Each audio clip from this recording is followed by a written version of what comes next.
മാങ്ങ ഇനി തൊലിയെല്ലാം ചെത്തി ഇനി സ്ലൈസായി എടുക്കണം. അയല 4 അയല കഴുകി വൃത്തിയാക്കി തലയോടുകൂടി തന്നെയാണ് ഞാൻ ഈ കറി ഉണ്ടാക്കുന്നത്. വലിയ 4 അയലയാണിത്. ഇതിലേക്ക് വേണ്ട മറ്റ് സാധനങ്ങൾ: ഒരു 15 കുഞ്ഞുള്ളി ചതച്ച് വെച്ചിട്ടുണ്ട്, 3 പച്ചമുളക് കീറിയത്, ഒരു 2 കറിവേപ്പില, ഒരു വലിയ കഷ്ണം ഇഞ്ചി ചതച്ചത്, ഒരു കുടം വെളുത്തുള്ളി ചതച്ചത്, തേങ്ങ, അരമുറി തേങ്ങ, 2 ചുമന്നുള്ളി, 2 വെളുത്തുള്ളി, അതിലേക്ക് മഞ്ഞൾപ്പൊടി, മുളക് പൊടി, ലേശം മല്ലിപ്പൊടി, പിന്നെ വേണ്ടത് ഉപ്പ്, വെളിച്ചെണ്ണ, ആവശ്യത്തിന് വെള്ളം. ഇനി ഇതെങ്ങനെ ഉണ്ടാക്കാമെന്ന് നോക്കാം. അതിലേക്ക് വേണ്ടത് കടുക്, ഉലുവയുടെ പൊടി ലാസ്റ്റ് ചേർക്കാനായി. ചട്ടി അടുപ്പിൽ വെച്ച് സ്റ്റവ് കത്തിക്കാം. ചട്ടി ഒന്ന് ചൂടാകട്ടെ. ചട്ടി ചൂടാകുമ്പോൾ നമുക്ക് ഏകദേശം 1.5 ടേബിൾ സ്പൂൺ വെളിച്ചെണ്ണ ഒഴിക്കാം. വെളിച്ചെണ്ണ ചൂടാകട്ടെ. വെളിച്ചെണ്ണ നമുക്ക് സൈഡിലോട്ടൊന്ന് സ്പ്രെഡ് ചെയ്ത് കൊടുക്കാം, ചട്ടിയുടെ എല്ലാ ഭാഗത്തും.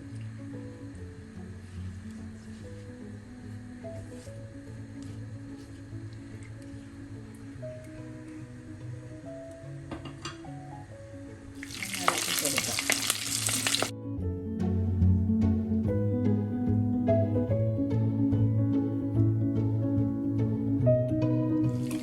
ഇഞ്ചി വെളുത്തുള്ളി ചതച്ച് വെച്ചേക്കാം.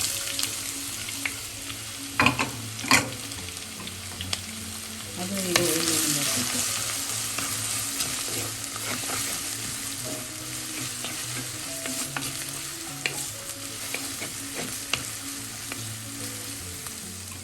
ഇഞ്ചി വെളുത്തുള്ളി ചതച്ച് വെച്ചേക്കാം.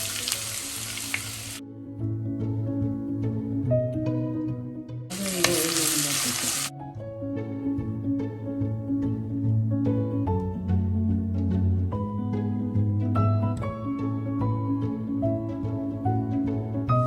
ചതച്ചതും കൂടെ ചേർക്കാം. എല്ലാം കൂടെ ഒന്ന് മിക്സ് ചെയ്യും.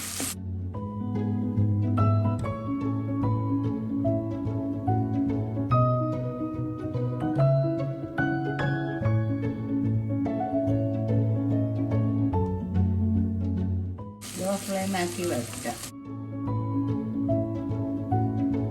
വഴഞ്ഞ് കിട്ടാനായി നമുക്ക് 1 ടീസ്പൂൺ ഉപ്പും കൂടെ ചേർക്കാം. എല്ലാം കൂടെ മിക്സ് ചെയ്ത് വെക്കാം.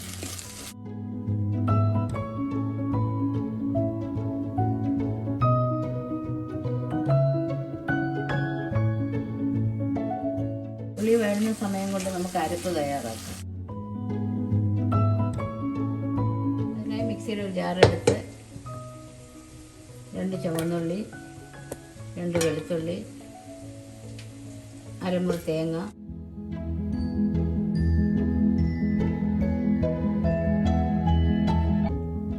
ഒരു ടീസ്പൂൺ എരിവുള്ള മുളക് പൊടി, 1/2 ടീസ്പൂൺ മഞ്ഞൾപ്പൊടി, 1/2 ടീസ്പൂൺ മല്ലിപ്പൊടി, 1 ടീസ്പൂൺ കാശ്മീരി മുളക് പൊടി,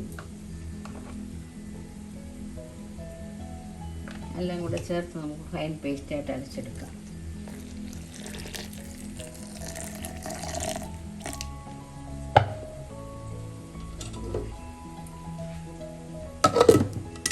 ഉള്ളിയെല്ലാം ഒരുവിധം വാടിയിട്ടുണ്ട്. ഈ സമയം സൈഡിലോട്ട് ഉള്ളിയൊക്കെ മാറ്റിയ ശേഷം 1/4 ടീസ്പൂൺ മഞ്ഞൾപ്പൊടി, 1 ടീസ്പൂൺ എരിവുള്ള മുളക് പൊടിയും കൂടെ ചേർക്കാം. അത് ഈ ഓയിലൊന്ന് മൂപ്പിക്കാം. എല്ലാം കൂടെ മൂപ്പിക്കാം.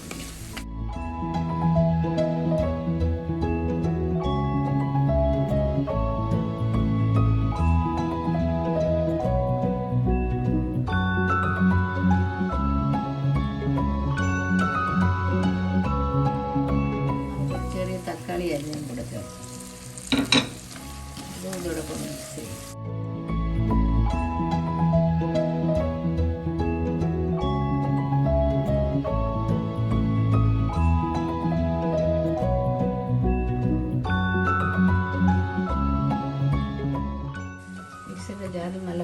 പേസ്റ്റായിട്ട് അരച്ചെടുത്തിട്ടുണ്ട്. തക്കാളിയൊക്കെ നല്ലതുപോലെ വെന്ത് തുടങ്ങിയിട്ടുണ്ട്. ഈ സമയം നമുക്ക് അരച്ച് വെച്ചിരിക്കുന്ന അരപ്പ് ചേർക്കാം.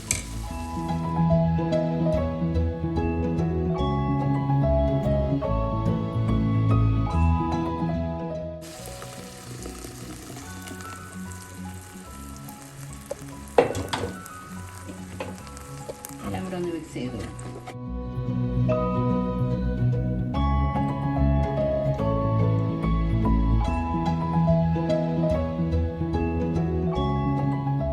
മീഡിയം ഫ്ലെയിമിൽ വെക്കാം. ജാറ് കഴുകിയ വെള്ളം കൂടെ ചേർക്കാം. ഇത് ഇളക്കിയ ശേഷം ഉപ്പൊന്ന് നോക്കാം.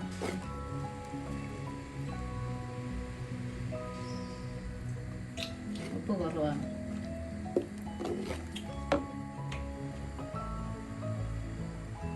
അര ടീസ്പൂൺ ഉപ്പും കൂടെ ചേർക്കാം.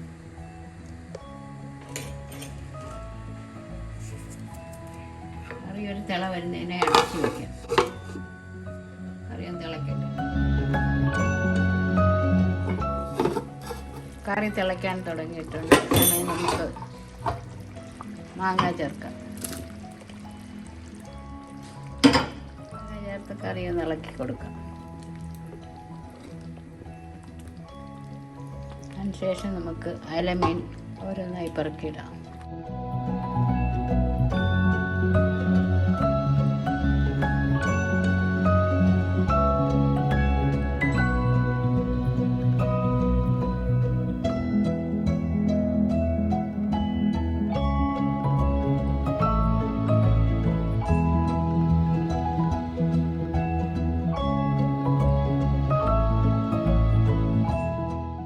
ചെറുതായി ഒന്ന് ഇളക്കി അടച്ചു വയ്ക്കാം.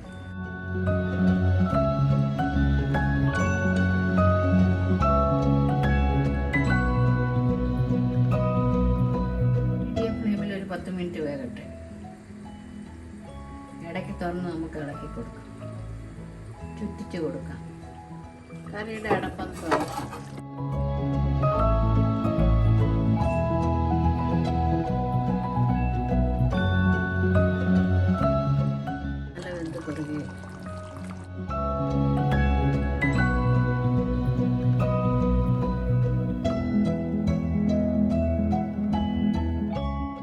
കാൽ ടീസ്പൂൺ ഉലുവാപ്പൊടിയും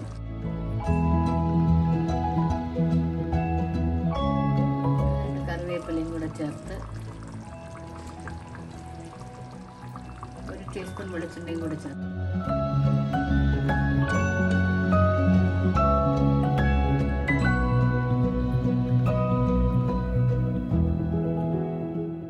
ഒരു 3 മിനിറ്റ് കൂടെ ഒന്ന് ലോ ഫ്ലെയിമിൽ വേവിക്കാം.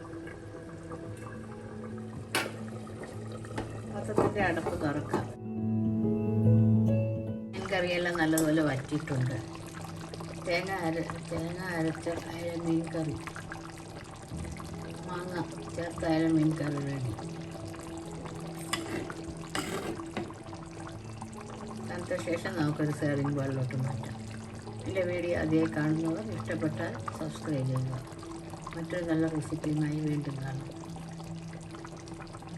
ഇരുന്ന് കുറേ വറ്റും. അതിനുശേഷം നമുക്കൊരു സെർവിങ് ബൗളിലോട്ട് മാറ്റാം.